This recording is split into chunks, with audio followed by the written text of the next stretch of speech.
Yuunivarsiitiin Finfinnee hundeeffama isaa waggaa 75ffaa imala daandii mandara barnootaa Daalatti yookaan 4 kiiloo irraa hanga Caffee Araaraa yookaan 6 kiiloo taasisuunii fi agarsiisa aartiin kabajeera. Sirnicha irratti barattootni yuunivarsiitichaa imala yuunivarsiitichaa waggoota 75 bifa aartiin masakuun hawaasa yuunivarsiitichaaf karaa bashannansiisaa ta'een dhiyeessaniiru. Yuunivarsiitii Finfinneetti pirezidaantii itti aantuun koominikeeshinii Dr. Raayil Argaw yuunivarsiitichi dhimmoota siyaasa dinagdee fi faayidaa biyyaalessaa mirkaneessuu danda'an hedduu irratti ashaaraa isaa kaa'uun shoora olaanaa bahachaa ture. Itti dabaluun yuunivarsiitiin Finfinnee dhaabbata hangafaa dhaloota hedduu qaruun biyyaa fi addunyaaf gumaache ta'us kaasaniiru.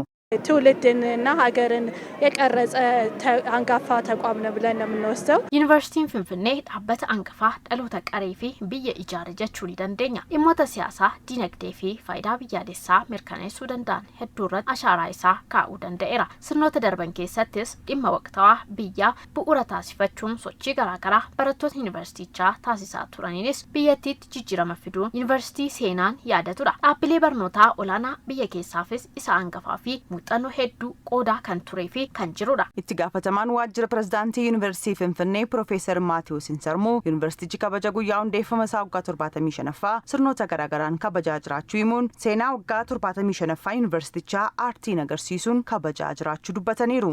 Waggaa 75 keessatti waan dabarse sirna adda addaatiin kabajaa jira. Inni irraa sirna muuziqaatiin, sirna diraamaatiin akkasuma waan nama gammachiisuun naannoo 4 kiilootii kaane amma mooraa 6 kiilootti haala adda addaatiin bareechine kabajuun murteessine. Sana keessatti egaa seenaa waggaa 75 darbe keessatti wanta raawwatame haala muuziqaatiin, haala diraamaatiin, haala tiyaatiriitiin agarsiisuu barbaanne tokko hin irraanfatamneef.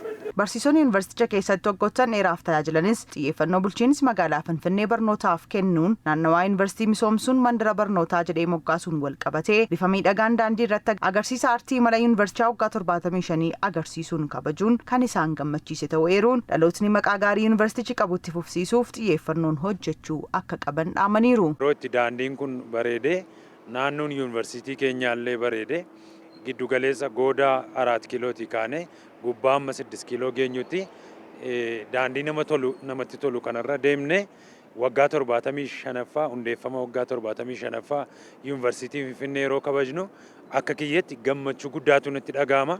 Seenaa jalqabaa kaasee yuunivarsiitiin kun qabu hamma ammaatti seenaa inni qabullee wal qabsiifnee daandii kanarratti haala nuyi ittiin agarsiisaa warri aartii kun sirna aartiidhaan wal qabsiisanii aadaa hojii wal qabsiisanii bulchiinsaa hojii wal qabsiisanii haala sirna ittiin kabajamaa jiru kun really baay'ee kan nama gammachiisu waan darbeellee kan nama yaadachiisu isa taanuuf immoo kan nama onnachiisu akka ta'etu natti dhagahama.